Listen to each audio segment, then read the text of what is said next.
Welcome to another fun-filled episode of the Bottom of the Stream movie show. My name is Adam. My name is Nick. Welcome. How are we, Nick? I'm so excited to talk about this movie. And I've no idea what's going to happen for the next 45 minutes or so. Nor me. I'm a little bit scared. I'm a little bit nervous. I'm really excited. This is one of those crazy times, this one. I don't know if we'll be able to accurately get across how crazy this movie is. No, I don't. I'm pretty sure we won't.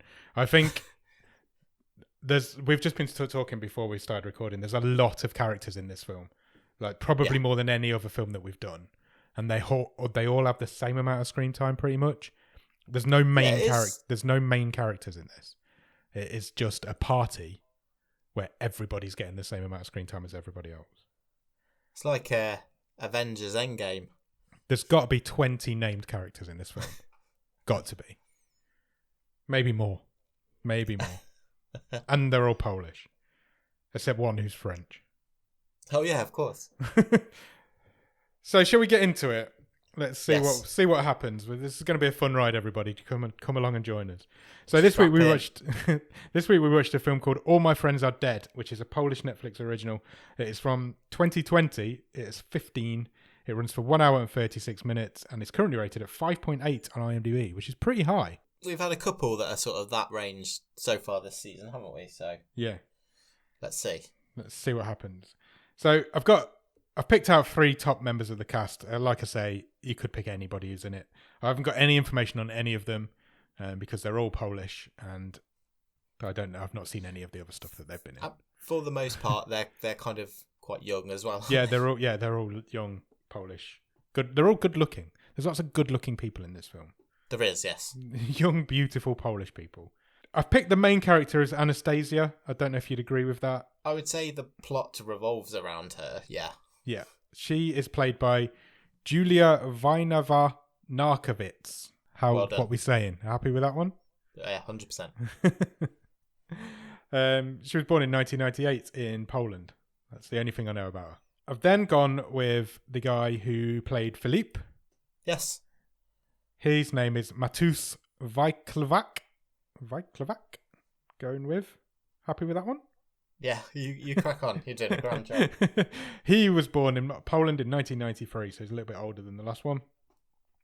And then I've decided that the third main character in this film was, I don't know, what did I say? Gloria. Gloria's an older lady in the film. Monika Krajewska.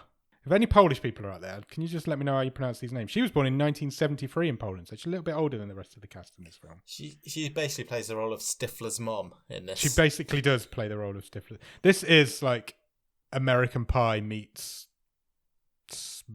Murder Party, probably. That's the closest I can get to it. Written and directed by a guy called John Belcl, Belcl. He's actually from Slovenia. Okay. But he moved to Poland in 2015 where he started his movie career. That's it. One little thing that's interesting. When you go on IMDb on these sort of films. Sure. It says, if you like this, you might also like. It's recommended me a film that we've done on the show before. Oh really? The algorithm's working. The algorithm is working. Any ideas which film it might have picked? Is it The Babysitter? No. Because I thought this movie had a whiff of that about it.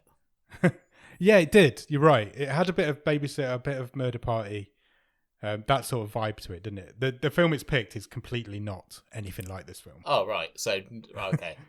And the only thing that's different, the only thing that's similar is that it's also Scandinavian. But Poland's not in Scandinavian. It is Scandinavian. Well, it's foreign. Okay, we'll go with that. My next guess was going to be Plagues of Breslau because it's the other Polish film we've watched. No, it's Red Dot. Oh, okay. I have no idea why. It's nothing like this film at all. Yeah, I know this one's Polish. All week I've been thinking it's Norwegian, and I don't know why. It's because Blood Ride's Norwegian. Maybe that's what it is. Maybe I'm getting confused with Blood Ride. We've been very foreign based just lately. Nothing wrong with that. Nothing wrong with that at all. So, do you have a one-word review of All My Friends Are Dead? I'm bringing back an old favourite. Okay. It's batshit crazy. Never a truer word has been spoken. Do you think it's the craziest film we've ever seen? I think it's right up there. I genuinely think it is right up there. I mean, my mind always immediately goes to await further instructions. Yeah. If I'm honest. But my mind always goes to Animal World, which isn't that crazy, but it is completely different to anything you'll ever see. It's crazy because it's a movie about a massive game of rock, paper, scissors. It really is. Yeah. And then there's loads of aliens in it. Incredibly tense. Yeah. I think it's up there. You've got films like Ganso, Murder Party, Await Further Instructions, like you said. They're all the crazy ones we've done. But this one's got to be right up there. It's just ludicrous. From start to finish, it's just ludicrous. Where does this film start, Nick? It's New Year's Day. Day? Oh, yeah, it is New Year's Day. You're right. It does start on the day after. And it's snowing. Yeah, it is, yeah. And there's a policeman outside quite a nice-looking house. Beautiful house, you would say. And it's quite picturesque. The snow's falling. And he's waiting for someone. Yeah. Turns out he's waiting for his partner. Yes, he is indeed. Turns out he's waiting for his partner. His partner turns up. His partner doesn't really know his name. Even though they seem to know each other, it's like he at least makes out that he doesn't know his name. I don't think they've been together very long. No, I don't think so. Then a girl gets stretchered past them on a stretcher. So you know something's kicked off in this house. And she's kind of just ranting to herself. She says, all my friends are dead. She says the movie title straight away. Straight at the beginning. And then we go into the house for the first time. And the house is all beaten up. There's blood everywhere. There's an axe in the wall at one point. So this is clearly taking place after the events of the rest of this movie. You can tell that from the beginning. Yeah. We're not going ahead from here. At some point, we're going to go back. They walk into a bathroom and they find a pizza guy, and he's hanging from the ceiling from some fairy lights. He's used Christmas lights to do the deed. Yeah. Gregor, the cop, vomits everywhere, all over the toilet and the crime scene. He does, and he rips a chunk of toilet paper off the toilet roll holder. Yes. To wipe himself down, I guess. That seems like a strange thing for you to point out, but it is also very critical to the plot of this film. Yeah. Then we go into the main bulk of the house, the main living room, and there are bodies everywhere. It's an absolute massacre. It is a massacre. There must be 50 dead bodies in that room. Yeah, it's a big party. Yeah. So the cops explain that the owners of the house came back from their Christmas skiing trip, and found their house in this state. They've both been now taken to hospital because they've gone insane because of what they've seen. Then one of the cops steals a necklace off one of the dead bodies. Yeah. Which is a bit odd. He's like, older cop. My wife will, yeah. He's like, my wife will. The older cop. Yeah, he basically just lifts it and it's like, oh yeah, I'll give that to my wife. Yeah. So they continue crawling around this crime scene. They find who find out. Go on. I was just going to say, they're having like this banter all the way, aren't they? They're not taking it seriously, are they? Gregor is like trying to impress, isn't he? He's being like, all trying to be by the book, and this old grizzled guy is just, he's not bothered. He's totally unfazed by this scene that's unfurled in front of him. They identify one of the bodies as the son of the family who lives in the house. This guy's Merrick.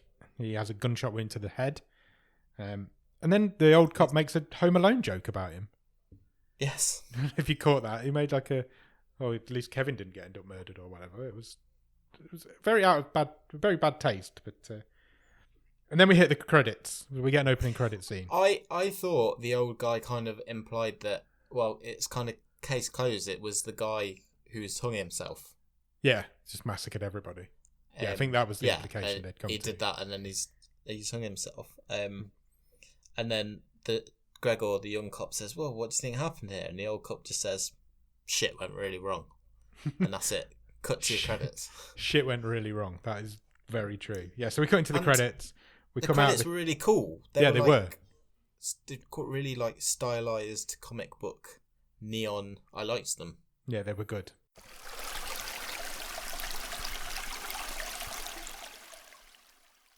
We come out of the credits and we get a message on the screen saying the day before. So we're now at New Year's Eve. And there's a party starting in the house. We're in the early stages of a party. It's the same house, obviously, that we've just been in. This whole film's set in that house. And there's a couple making their way there. Yep. I can't remember who they were. This is Angelica and Daniel. Okay. Yes, it was. You're right. They Merrick, are boyfriend and girlfriend. yes, they are. Merrick welcomes them in. He is the owner or the son of the owners of the house, as we know. He basically gives them a quick introduction, tells them upstairs is off limits. No, please don't go upstairs. And then he introduces some of the key players. Yes. So we meet There's a lot of note making involved here. I watched this scene 3 times. As he was introducing everyone. He was. So firstly, he introduces Philippe, who is the photographer. He's going to be taking pictures of the night. He's also a recovering drug addict. Correct. He then introduces Jordan and Anastasia, who are a couple. They're playing pool together, and they don't seem to get on very well. She's into horoscopes and astrology, and he is trying to become a rap superstar. Yeah, he's got a backwards baseball cap kind of guy, isn't he? Randomly, there's some Mormon dude there. He's Jacques. I didn't get his name. I've just written some Mormon dude all the way through. He's the French guy, the token French character in this film. He basically knocked on the door to spread the word of the Lord and got invited into the party. That's how I understood it. Then we meet Robert and Raphael. They're a pair of losers who think they're ladies' men. They're trying to pull all the ladies. So that's what they're introduced as anyway. Yeah. And then finally we meet Darius, who is the playboy of the group. He's basically thinks he's good with the women and kind of is good with the women. He gets all the girls. And then he gets a drink thrown in his face, and that kind of takes us out of that opening montage. Yeah, one of his ex-conquests, I suppose, just storms in, argues with him, and then gets out of there. Yeah, there's a really weird line about she said, I think her name was Pinky. That's right. Does that sound right? And she says, I let you piss on me, and he's like, everybody pisses on everybody these days. Yeah. I was like, what a weird line. But he kicks her out. He says, look, get out of here. You're my ex. I don't want anything to do with you. I'm done. Get out. So she does. She leaves. We never see her again. Gloria comes in at this point. Yeah, the doorbell goes again. Yep, we meet Gloria. So Gloria comes in with her much younger boyfriend. What's his name? Pavel. Pavel. He's besotted with this older lady. So Pavel is friends with Mark. He's the same age as the host of the party and most of the attendees, and Gloria is a stone cold 40 something. Yeah, stone cold milf. What are we saying? 40 something, 50s. Yes. What are we saying for the rest of them? Late teens, early 20s. Yeah. So she's old enough to have a child of that age. Oh no, I've given that away. Spoiler alert. She friend zones him pretty early, but they are in a relationship, but she doesn't seem to be wanting to be interested in that. She doesn't want to commit to a proper relationship. Not at all. So she goes off, she starts playing beer pong with Jordan, but basically just throws the balls into her own cups and starts drinking. Anastasia, we meet again now, she finds the camera, she kind of tips a drink over Philippe's camera, doesn't she? Yeah. And she finds that the camera's pretty much only got pictures of her on him, on the camera. He's been taking pictures of her all night. Yeah, so they're all zoomed in on her face, aren't they? And she looks sad in all of them. So she basically decides to take this camera back to this guy and have a bit of a flirt with him. Yeah, she's interested. Yeah. And then we meet the pizza guy. What an interesting guy this man is. He shows up with all the pizzas. Merrick takes the pizzas in. He doesn't pay the guy. He says, "Look, this is, I think, another Home Alone reference at this point." Yeah. He says, "I'll be back." He's like, "I'll be back in a minute." I've got to go and get the money. Stay here. So he basically locks him outside and says, "I'll be back." And then the pizza guy is basically just standing there for the rest of the film. Raphael and Robert we go to at this point. Raphael's getting some text from somebody. Yeah. And then he spies Gloria. And he says, "Look at that hot MILF over there. Shall we go and offer her a threesome?" Yeah. Which is bizarre. And they're like, "Oh, we've always talked about doing one for years and years. This is our chance. This is our chance to do one." She looks like she's up for it. It's a bit problematic. But the whole first 30 minutes of this film, maybe even longer than that, 45 minutes, is set up. It's just set up for when it's all going to go. You know, at some point, something's going to trigger something, and the whole thing's just going to fall off a cliff. It's trying to spend enough time with enough people to enable it to be very crazy later on. Yeah. And I guess that kind of works when we get there, but it feels quite disparate, doesn't it, to start with? It really does. There's a lot of nothing going on just as we meet all of these characters. Especially when you're like obviously we have to take some notes so we can do this show, and just trying to keep up with, because it is literally door opens, here's someone, door opens, here's someone. It really is. Here's this guy, this girl, and it takes a while to settle down. It's a world away from the last week's film where there was only 4 people in it. Yes.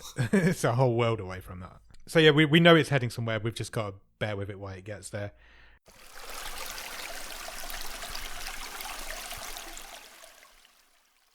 And then we cut back to Daniel and Angelica, the first couple we met. And Daniel is sitting in a room where I think it was Darius he was talking to. That's right, the ladies' man. The ladies' man. And he's talking about how he's madly in love with Angelica and that he actually thinks it's time that he's going to propose to her. Yeah, he's never felt like this before. Yeah, he's always really happy and excited. Meanwhile, Angelica is in the kitchen with one of the girls. It's Daniel's sister. Okay. Olivia, that's correct. And she's talking about how she's getting a little bit bored of Daniel and how their sex life's not very good, and he's bad in the sack. He's not very good in the sack, and she doesn't know she can commit to somebody who's not very good in bed. So there's these conflicting conversations going on. And Olivia says, "Well, you need to get out of there. You need to ditch him. Yeah. It doesn't matter if he's my brother. Just if he's not doing the business, get out of there." And Darius is pretty much telling Daniel the same thing. He's like, "You're too young to be settling down. You need to go and sow your wild oats and shop around a bit." Yeah, he quite amusingly compares them to pizza, doesn't he? He does, yeah. Cut from there. This film, I know I say this quite often, that this film cuts around a lot. This film cuts around a lot. There's people, we get like 2-minute scenes with everybody. And at this point we go to Gloria. Gloria's in a room with Robert and they're currently waiting for Raphael. Because Raphael's gone off to find some drugs. Yeah. Which he comes in with. He's got a bag of Coke. Which Gloria starts cutting up and taking. Raphael reveals to Robert that that's not Coke, it's just flour and baking soda. Yeah. And she says something like, "Oh, doesn't have as big a hit as I remember." Yeah, when I was younger, it used to be much more potent. And then they just outright say to her, "Can we please both have sex with you?" So she decides she's going to play a little game with these boys. And she's like, "Well, you can, but you need to show me that you know what you're doing." So basically, it's that scene from one of the American Pie films where she makes them do sex positions on each other. Yeah, there's a lot of sort of dry humping going on. Yeah, and they kind of freak out a little bit. And she's like, "Well, I'm going to go then. I'm not interested. If you're not going to get on board with this, I'm out of here." Then we cut to Anastasia and Philippe. They're now in the study. Yeah, so she's kind of like squirreled him away. They've gone upstairs where they're not supposed to. Yeah. And yeah, because remember, she found all these photos of her on his camera and she's kind of interrogating him a bit about them. Yeah, remember she's in a relationship with Jordan. That's right. Who's the fake rapper. Yes, that's him. So she finds a little key and she's like, "I wonder what this key's for." And then they do a bit first, don't they? Where like she reads his palm because like I say, she's into all that sort of stuff, and quite accurately, I think he's quite impressed. And then they have a bit of a toke, don't they? Yeah. And he sort of reads her as well, but he's just bullshitting, I guess. Yeah, he's just making it up. But she's all into it. She's buying it completely, hook, line, and sinker.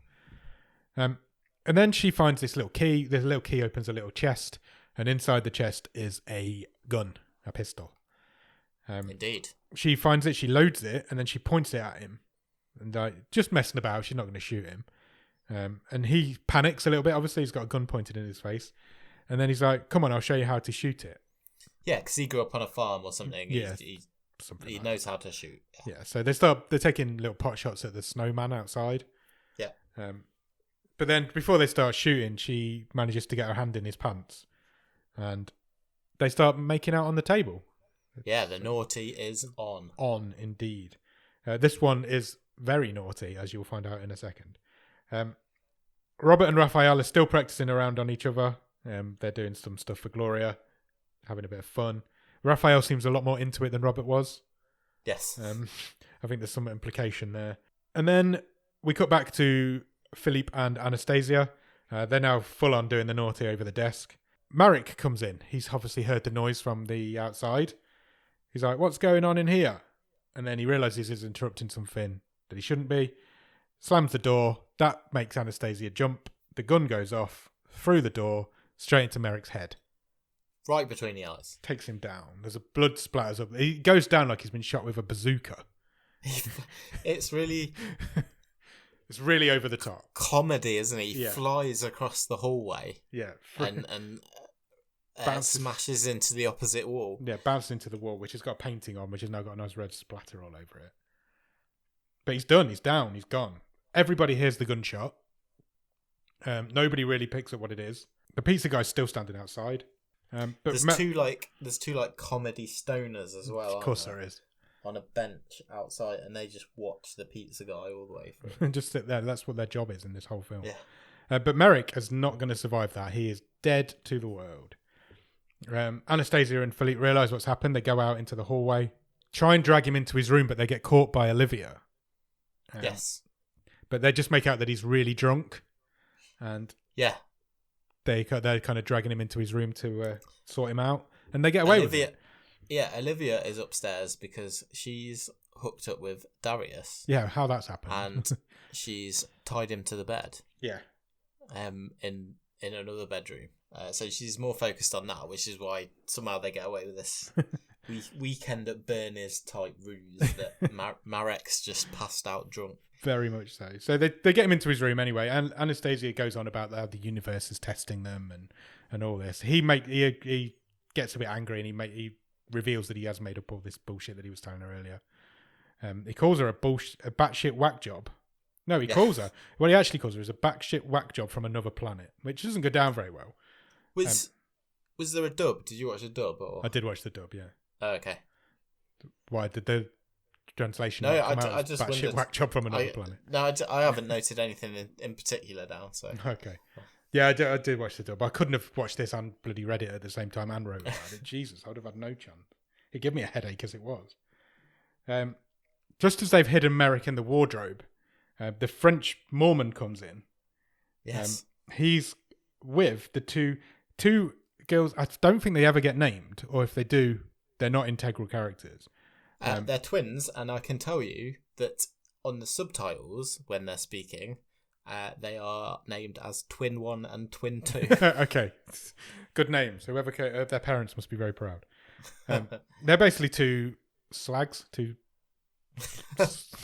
don't know how else you would describe them. Two ladies who enjoy the male form, shall we say. They're up for a good time. They're very much up for a good time. And they've managed to get hold of this Mormon guy.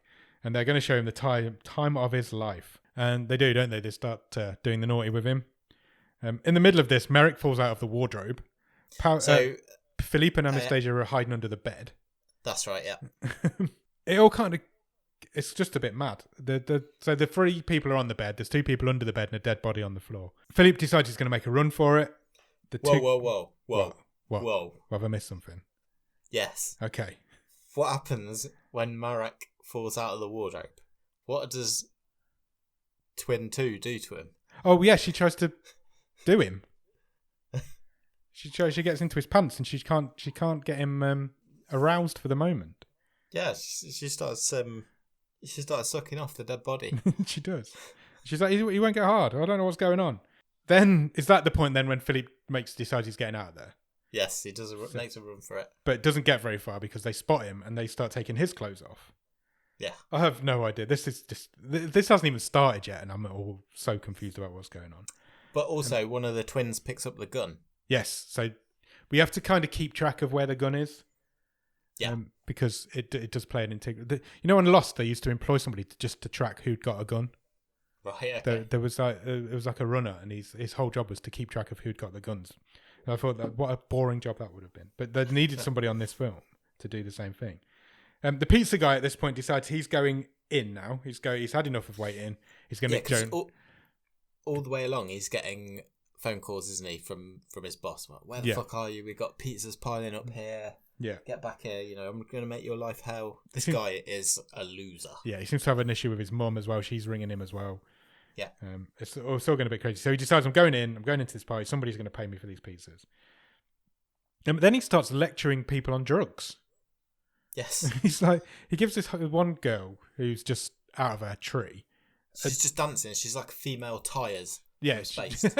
Good reference. And she's just there all the way through the film. She's just dancing. She doesn't ever do anything else. He's like, look, if you're going to take that pill, you need to drink this whole bottle of water. Yeah. Because you'll dehydrate and you might die. Yeah. So he's a clever guy. He is. But then the girl just pours the water over her own head. Yeah. And ignores him. Philippe gets out of the room. He manages to get away. He's only in his pants now. He runs into Olivia again on his way out. And kind of tries to get her away, I guess, because she was heading into the room. Yeah. The Mormon guy, what was his name? Jacques. He has a vision of Jesus. Yeah. Whilst in the middle of boning these two girls. So he's being ridden by one of the twins, and he then has a full-on conversation with Jesus. Yes. Is there in the room with him. And Jesus he is disapproving, but he looks like he's enjoying the show. Yeah. There's a character in this film who plays Jesus. There's somebody in this film playing Jesus. Then the Mormon guy vomits over the side of the bed, but we know what's on the floor near the bed. Merrick's dead body. So now that's covered in vomit, and his trousers are still open. And the twin. This sudden unexpected bath puts the twins off. Yes, so they're done then. She's like, we can't have sex with this guy anymore. He's just been sick. Olivia is out in the corridor, sees Philippe, and she kind of starts to work things out, doesn't she? Yes. She sees the blood stain on the painting. Yeah, she notices the bullet hole in the door. Yeah. She remembers what Merrick was like earlier, and she kind of puts two and two together and gets four. And she realises what's happened, so she freaks out. And she's like, we need to call the cops. Let's call the cops. And Philippe kind of puts his hand over her mouth, I guess, and just drags her into the office. Back into the study, yeah. We stay out in the corridor because the pizza guy turns up, and the two ladies who have just left the French guy start talking to the pizza guy. Yeah. But he just wants his money. He's not interested in anything else. Back into the study with Olivia and Philippe. He's still got his hand over her mouth. She doesn't take this very well, and she starts to have a fit on the floor. Yeah, she's panicking. So and then she starts to have a fit. Yeah. And that is the point where our second body is discovered in this house. She's got, like, I don't know if... She's got, like, an EpiPen or an adrenaline shot, hasn't she? She's, like, reaching for it. So some kind of medication. Yeah. And Philippe kind of works out too late what she's trying to do. Yeah, and he tries to do it for her, but it doesn't work. And she ends up dying. Then the two girls... Obviously, Darius at this point is still tied to the bed and nobody's coming back for him now. And the two girls find him and they're just like, well, we're going to have a fun time here. So they just like put loads of makeup and draw on him. Yeah, they're just basically, you can't do anything about it. It's tied to the bed. At this point, we find out that the pizza guy's mum has set her apartment on fire. Yeah, the flat's burning down. The flat's burning down. So he desperately needs his money now. He then finds Merrick's body. That's been left in the room on its own. And he finds some cash, and he takes the cash from Merrick's body. He does. The cash is covered in blood. Yeah. Then, whilst he's in the middle of doing that, some guy comes in looking for the guitar, and then finds the guitar and starts playing guitar to the pizza guy. But he doesn't notice the body. He doesn't notice the body because it's on the opposite side of the bed. Pavel, we're back with him. Remember Gloria, she's now in the room with Robert and Raphael, who are still play fucking. But he comes in and catches her doing that. So, and he kicks off a little bit. She leaves. He rants at her for what? He says, I love you. I want to be with you. It goes on for ages. Yeah.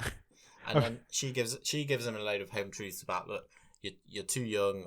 We have fun, but in 2 years you're going to want kids, and then in 10 years I'm going to be 50, and then blah blah. You'll want someone younger, and it's quite it's a weirdly well written bit of character development in a movie that probably doesn't need any character development. Because we've kind of guessed what the issues are. Yeah, it's not. There's no brain work needed in this film for definite. And that goes on for a long time. And I've actually written, I hope he's the next one dead. Because he was quite irritating. Cut from them back to the study. Olivia is still dead on the floor. Philippe has now hidden her body. The Mormon guy's praying to Jesus in a different room, again, another different bedroom. He's found a statue of Jesus, hasn't he? So he's praying to that. He wants permission from Jesus to start going around and fucking women because he's tried it and he quite has liked it. He quite enjoys it. And he asks for a sign. So he says to Jesus, will you give me a sign? And just as he says that, Gloria comes in. Yeah. So he takes that as a sign. Throws him on the bed. She throws him on the bed and the Jesus statue winks at him. That was quite funny. It was quite funny, to be fair. Philippe, for some inexplicable reason, is now dressed as a bear. There's a rug in the study. Yeah. So he's donned it and he's trying to escape. Because he hasn't got any clothes on. He's only got his pants on. And he goes, he tries to escape by going out of the window. And the two stoners outside are like, is that fucking bear? Yeah, on the roof. He then falls off the roof and may potentially have gotten electrocuted, but I think he might be all right.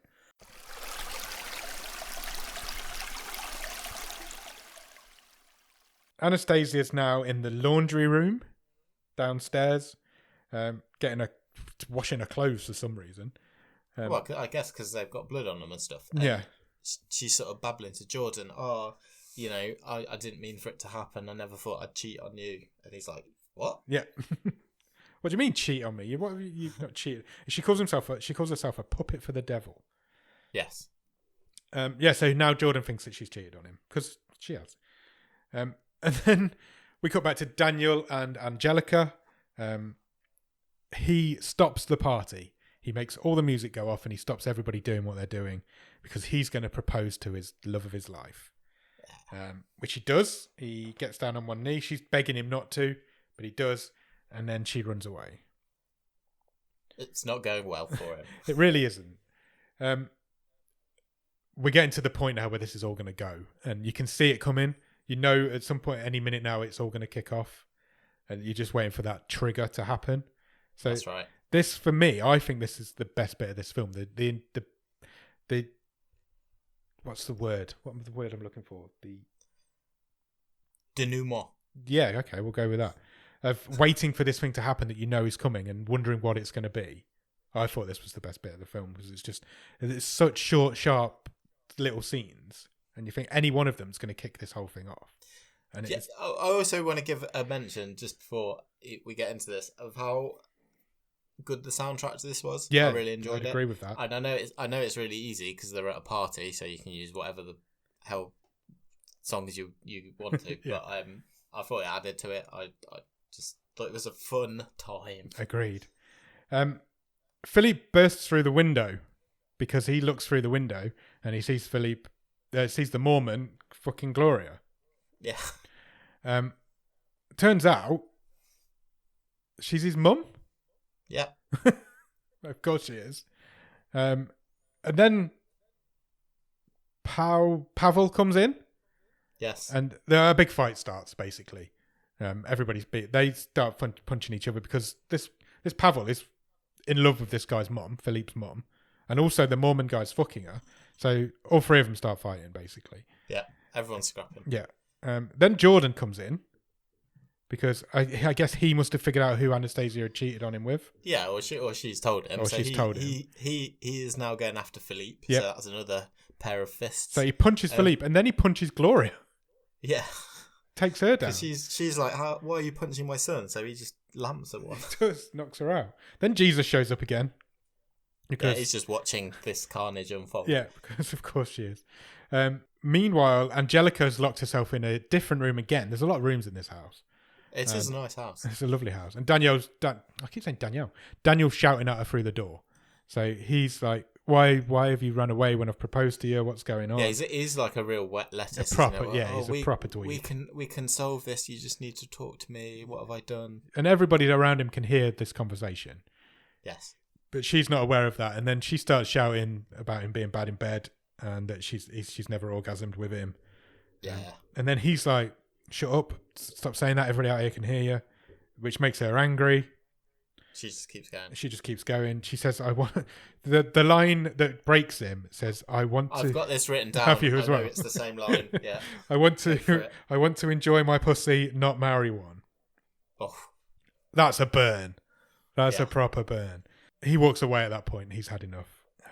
He doesn't want to hear that anymore. Everybody around him heard that as well. The pizza guy. We cut back to the pizza guy. He's cleaning Merrick's money. Why? I don't know. Because he is. Well, he's not just like dabbing it down. He's full on washing it in the sink. Yep. I take it back. He's not a clever guy. he's full on washing it. He gets a call from his landlord, I assume. The whole apartment block is now on fire. And he can't speak to his mum. He can't get hold of his mum. So something's going on. To the point where he has a bit of a breakdown. His boss rings him as well and says, "Don't come back. Yeah, you may as well kill you're yourself. Fired. Yeah. Well, you're useless." We cut back to Robert and Raphael. They're now sitting on a couch and they're very awkward with each other. You can tell that there are things have happened between the two of them. Robert says, doesn't he? "I could tell you were really enjoying that." Yeah. And Raphael does not deny that. Yeah. But before anything else happens, the fight spills downstairs. So this big fight's still going on. It spills downstairs. Everybody's getting beat up now. It's quite a nice bit of directing because we follow Raphael upstairs, from his viewpoint, and the fight is coming downstairs. Yeah, there's a sort of blur of bodies, isn't there? Yeah, and we stick with Raphael. He goes up to Merrick's room and he finds Merrick's dead body. Yeah, and he gets very upset by this. Because it turns out they were together. Yeah, they were in a relationship, and he starts crying that Merrick is dead. A secret relationship. Yeah, that's who was texting him earlier, I assume. Daniel is now outside. He's fresh from his being called a pussy. He's losing his mind. He's going a bit crazy to the point. He's very angry. He's very angry to the point where he grabs an axe, a nearby axe, because there's always an axe nearby, and he goes back inside. Now, earlier on, at the beginning of this film, we saw an axe embedded in the wall, so we know something's going on. Meanwhile, because all of this is happening at the same time, and it's crazy, Agnieszka, who, if you remember, has took her clothes off and put her dress in the wash, presumably because it's covered with blood from when she shot that guy, apparently can't operate a washing machine because it starts to flood the kitchen. It does. It starts leaking. Then Raphael comes back downstairs. He interrupts the fight, stops the fight, in fact. And he's got a baseball bat because he wants to know who killed Merrick. And that's the point where everybody in this film realizes that there's been a murder. Somebody's dead. Yeah. The two girls come in. The twins. They've still got the gun. So he sees the gun, puts two and two together, figures that they probably did it. So he hits one of them really hard in the tit with a baseball bat. What? Yeah. It bursts and explodes, or her boob explodes. My note just says Raphael pops a tit. It was quite gross. It was quite visceral. There was lots of horrible gunge coming out of it. Right. There was loads of jelly. So, if we're keeping count this season, we've seen brain jelly, eye jelly, nose jelly, and we have now seen tit jelly. Tit jelly. I'm not touching that. Fake as well. Fake tit jelly. So it's going. This film's going now. We're at the point where this is triggered. It's 10 seconds to midnight, by the way, because in case you've forgotten, it's New Year's Eve. Daniel starts axing the door down like Jack Nicholson because he wants to get into Angelica. The New Year's countdown goes off. That starts counting down to 10 seconds. And then somebody jumps on Raphael's back. It's the other twin. The other twin, which causes the gun to go off as they start spinning around. Yes, so she's still got the gun. And she's firing it as they're spinning. Yeah. And people are going down left, right, and centre. I've written here chaos in big capital letters. This is the point where the film kicks off. I'm just going to list off what happens, because if I try and talk you through it, you'll never understand what I'm talking about. So the first thing that happens is Gloria stabs Jordan. Yes. Daniel and Angelica are now in the same room. He's put the axe down and they're now fucking their brains out of each other. So the two rooms are intercuts now, aren't they? Jordan then takes a bullet. He gets shot. Robert grabs a chair and breaks it over Raphael's back. And then Yeah. then he gets shot. Robert gets shot as he's trying to leave. The Mormon attacks Jesus, which turns out to be a Christmas tree, which pulls the Christmas tree over. Philippe gets smashed into the piano. Yeah. And his face is playing the piano kind of in tune with the music that's playing. Yeah. Meanwhile, the whole room's filling up with water from the leaking washing machine. Sure. While this is all going, everybody's getting killed, everybody's getting attacked, everybody's getting beat up, everybody's covered in water. The TV gets smashed. The TV falls off the TV stand, lands in the water, and everybody gets electrocuted. Yeah. So everybody who wasn't already dead is now dead. Except for Daniel and Angelica, because they're in a different room having sex. And he, to the point where he is now pissing on her. Because everybody pisses on everybody these days. Then there's silence. The chaos turns to silence instantly. It cuts to the pizza guy hanging. Yeah, it does. Well. Yeah, he's hanging. And then we fade to black. And then we fade back in. And Anastasia comes out of the room that she was in. And she finds everybody. She finds all the dead bodies. The girl who was dancing is still dancing. The power has cut at this point. Yeah, so she's not in any danger anymore. It's overloaded, yeah. The girl who was dancing all the way through is still dancing, but then she just collapses to the floor. So I think she's the one who was wheeled out at the start. I think you're right. I think that's so this is the one. This is the girl that the pizza guy was talking to about the drugs and the bottle of water. Or was it not? No, yeah, you're right. Well, it must have been her. She was the only one that pretty much survives. She finds everybody dead. Anastasia finds everybody dead, including Jordan. Now, remember, she was in a relationship with Jordan, even though she has just cheated on him with Philippe. She gets startled because Daniel and Angelica come in. And they find out what's going on. And as she gets startled, she's now got the gun in her hand as well. She's found that on the floor. She shoots the gun and puts a bullet straight through both of them, through Daniel and Angelica, because it goes through Angelica and into Daniel. She has not had any shooting lessons, apart from that very, very brief one, which turned into something else upstairs. She's fired 2 shots. She shot one guy in the head, and then she's got a twofer with the other one. Yeah, straight through. So she's like, I need to get out of here. So she leaves the lounge. She walks through a door. She finds the dead pizza guy hanging from the ceiling with fairy lights. That makes her jump. She trips like a crazy person. Almost like she'd been shot like Merrick did at the beginning. She flew through the room, bangs her head on the fireplace, and then she dies. Yeah, breaks her neck, and she's like making a horrible gurgly sound. Yeah. Then we got a voiceover. We get a voiceover of the pizza guy writing his suicide note on the toilet roll. Yes. It's some waffle about chemistry. I didn't catch a lot of it, but it was basically how life deals with this sort of shit sometimes. So he was working all these jobs because he was trying to pay his way through university because he has a hypothesis that can solve Alzheimer's disease. Yes. And that's what he'd written on a toilet roll. Yes. Of course it has. And then we come back to the cops. We see the Rips toilet roll. We do. We cut back from that sort of perspective, and the cops have missed the suicide note because he wiped up his vomit with it earlier. And they give up. They basically leave now, saying we have no idea what happened. And then this crazy film goes to the next level of crazy. Does it not, Nick? Yeah, I thought that was it. I did as well. That's it. And I would have been happy done, if it surely. was. I would have been like, okay, there's an ending. You've got your ending. Job done. But no, what we need is, I don't even know what. Is this the afterlife? Is this an alternate timeline?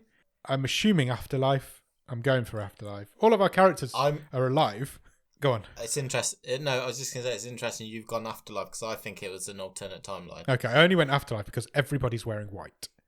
Well, it's a wedding, but yeah, carry on. So all of our characters are now alive. We're back in the same house, and everybody's alive. The Mormon guy is conducting a wedding between Angelica and Daniel. Everybody's there. Everybody's watching. It's a happy occasion. Gloria catches the bouquet when that gets thrown. She tells Pavel that she loves him, that she wants to be with him. Meanwhile, Philippe's taking pictures Raphael and America there. They have a nice kiss. They're obviously happy. This is the point where I've written, is this a different reality or is this the afterlife? I don't know. Anastasia dumps Jordan and goes off with the pizza guy. Yeah, because he's invented a cure for Alzheimer's. Yeah.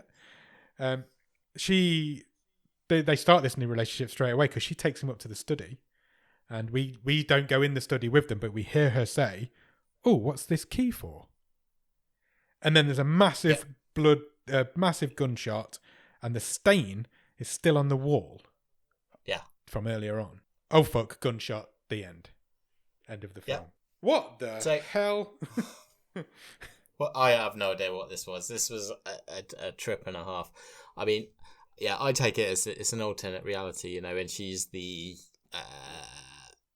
wild card, I guess. So this is always is this gonna happen in every reality? But then it's happened in two. But then the bloodstain's still on the wall in the same spot. Yeah. So I think that's just a bit of artistic license. I think. I don't know. It's happened. It's the kind of, you know, it's happened before. Yeah. It'll happen again. They're kind of stuck. What goes around comes around. Are you telling me this is a time loop movie? I think I am. Yeah. Fucking hell. Making different decisions, but stuck living the same end result, I guess. It gave me a headache, that film. It's a lot. I don't know what I expected, but it wasn't murderous, sexy. I don't know.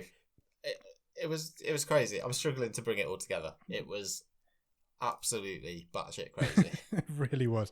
When it got going, it just never stops, and to the point where I can't concentrate on what is going on in this film because so much is going on that I'm losing track of who these people are and where they are and who's got what and who's got the gun and who's in what room and who's fell out with who and who's shagging who. And I was just like, my eyes were like going mental, just trying to keep track of it. I'm trying to write down what was going on as well. I think I've watched this film 3 times in one sitting last night. The amount of times I had to pause and rewind bits. Do you know what? I thought it was really fun. It is good fun. You can't deny that it's good fun. It's a brainless comedy film. You just stick it on and just watch it, but it's intense. It's really intense. And it was just a nice surprise because I was like, oh, I didn't expect it to go there. Oh, I didn't expect it to go there. And it just keeps going. And it just keeps going there over and over again. Why the hell does this like epilogue of, oh, they're stuck in a time loop? I have no idea. Where did that even come from? What? It doesn't need it at all. It would have been fine to leave it on them not finding the pizza guy's suicide note. Isn't that enough of an ironic twist? Yeah, maybe you could have had something happen at the end. Just like maybe the 2 cops get killed by accident as they come out of the house or something. Or one of them just slips over on the ice and dies or something. Because there's a couple of jokes, isn't there, with the old cop where it's like, oh yeah, I've been through a lot of partners. Yeah. So I was pretty sure Gregor wasn't going to make it out, but he did. Yeah, he did. So maybe that could have been the punchline. Wow. Well, that's all I'm saying. I've never seen anything like it. The only film I can really compare it to is Tucker and Dale versus Evil. Okay. Because that's just chaos and accidental death all the way through as well. But that's much better. Let's not get this mixed up. That's a lot better. I'm giving it a recommend. Really? I think, that's strong? Yeah. I just think that's not necessarily because I think it's great. That's more like you've got to experience this. You've got to experience it for the experience of it. It's madness. It's absolute madness. Yeah. I've really enjoyed talking about it. Reading through those notes then, I was quite surprised how much sense I made. But I probably enjoyed talking about it a lot more than I enjoyed watching it, just because it was like, what the hell's going on here? Do you want to turn the tide on it? I think we've kind of covered it, but I didn't need that end bit. I didn't need that end bit. I don't need it to be a time loop thing. You can make a funny punchline just by killing those 2 cops off at the end, I think. And maybe you don't need as many characters that are in it, but I don't know who I'd cut. No, I would think I was okay with that. I don't know who I'd cut, so... If I wasn't making notes, I don't think I'd have thought too much of that, to be honest. Maybe that's clouding my opinion of it. I think I probably would have enjoyed it a lot more if I'd have just sat and watched it. I was a bit surprised. This is me surprising myself, though, because the way that sort of the pre-credits was set up with the cops, I was kind of, what I was expecting was that we would keep getting the timeline switching. Yeah. So as they were going around the house, we'd get a bit of a flashback. So as they and a found bit the more bodies, in we depth. find out how it happened, that sort of thing. Yeah. But I don't know if that would have made it better. No, I don't necessarily think It would have made it a very different film. Yeah. Plus, the That's majority I'm of not them... saying that's... Go on. I was just going to say, I'm not saying that's what I would have done. That's just what I was expecting when it started. I agreed. The majority of them die right at the end, though, when they all get electrocuted. Yeah. So you probably couldn't have, but... I don't know. It's mad. It's mad. Like you say, you'd recommend it just because you've got to have the experience of watching it. I thought my other positive would be I thought it was full of good performances in the way that everyone just went for it. Everybody knew what they were in. Everybody knew what this film was. And no one's going to win any awards. No, exactly. And everyone was on board. Everybody put all of their effort into it. I think you're right. Fun. It's fun, but it is chaotic. Oh, massively. That brings us to the stream table. Do you want to talk stream table? Yeah.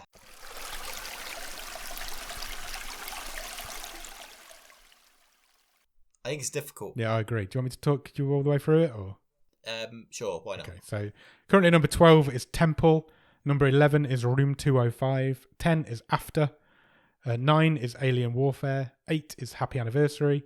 7 is TikTok. 6 is John Henry. 5 is Paradise Hills. 4 is Bullethead. 3 is Urge. 2 is In the Shadow of the Moon. And currently at the top of the stream table is The Disappearance at Clifton Hill. Thoughts? I think it's pretty high. Okay.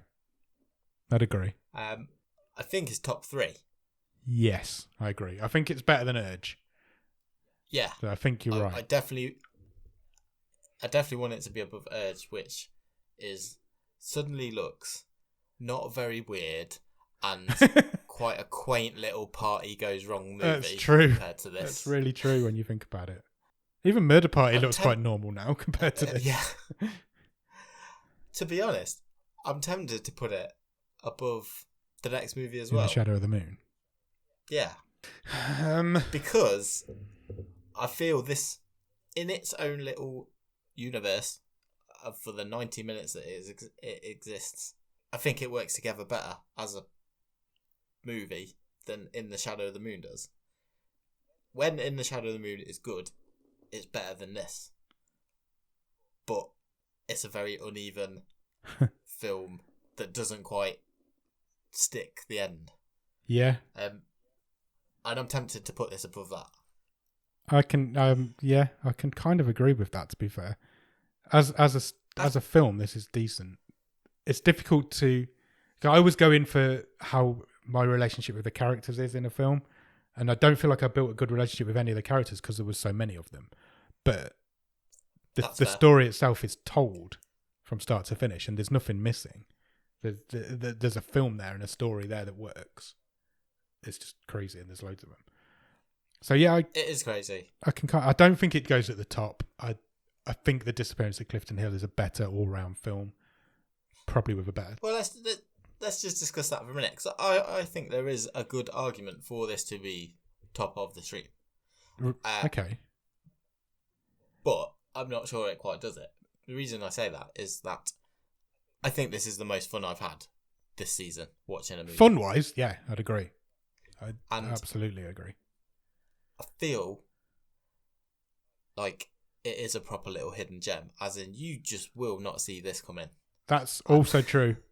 It has the element of surprise definitely going for it. You're not going to think, oh, that Polish comedy looks quite good, I might stick that on a Saturday night. But if you do, you're going to be in for a treat. So you're right, it is a little hidden gem. And ultimately, that's what we're here for. That's what we're trying to find. That's the whole point of this show. But I did like the Disappearance at Clifton Hill. Disappearance at Clifton Hill, again, is a little gem, and it is a really good little film. And if it might just come down to me for the two endings. And this has got that unnecessary epilogue. Yeah. And The Disappearance at Clifton Hill lets me make up my own mind of what's happened in that movie. True. And I kind of just like that uncertainty I that it left. Agree. I don't think this goes at the top. I can hear the argument for it going second, though. I wouldn't be against that. Yeah. They're obviously very different, and you're going to watch them on very different days. Yeah, and it's very close as well. In the Shadow of the Moon isn't a bad film by any stretch of the imagination. but you're gonna have a lot. I You're gonna have a lot more fun with this one, and this is probably more of a hidden gem than that is. think second is fair. I agree. Let's do it. It's done. When I finished that film last night, I did not expect it to go second in the stream table. Really? No. But mainly because it gave me a bloody headache. So what the hell? It's just chaos. I think you'd have had a very different reaction if you'd have just found it and watched it. You, like I say, you're having to look up, down, make notes. Yeah, agreed. Try to keep track of these people. It doesn't just flow over you as much as maybe it would have done. Agreed. And it is my kind of film. This is the sort of thing I would have enjoyed.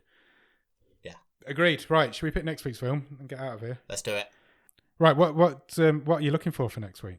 I feel like I've been through the mixer the last couple of weeks. True. With quite intense sort of full-on movies. Should we have let's have a drama, just a sort of no extreme dog violence, no crazy parties and mass electrocutions, something a bit calmer. Unfortunately, I can't help you with that because I've decided to play my wild card this week. Wild card. Oh, here we go. And I've picked a genre of film that I don't think we've done before. I came across this on Netflix the other day. I don't think we've ever done a parody film before. No. I think the closest we probably came to that would be... Was it Ghost Squad? Oh, yeah. Yeah, it was Ghost Squad. You're right. But that wasn't probably a full-on parody. No. This is. I'm intrigued. What have we got? I picked a film from 2014. It is a comedy, so we are doing 2 comedies in a row. And it also is set at a party, but okay. I think it's going to be very different.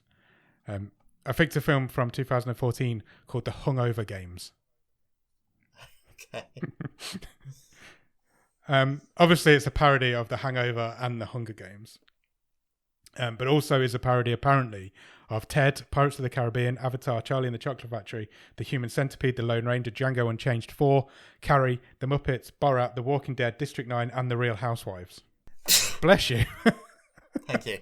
Just, I can see what my sneeze looks like in audio form. That's awesome. Just a reminder that this is completely your fault because you've set the challenge that the wild cards this season should be the worst film you can find. Correct. So we're looking for the worst films. So I figured neither of us really like parody films.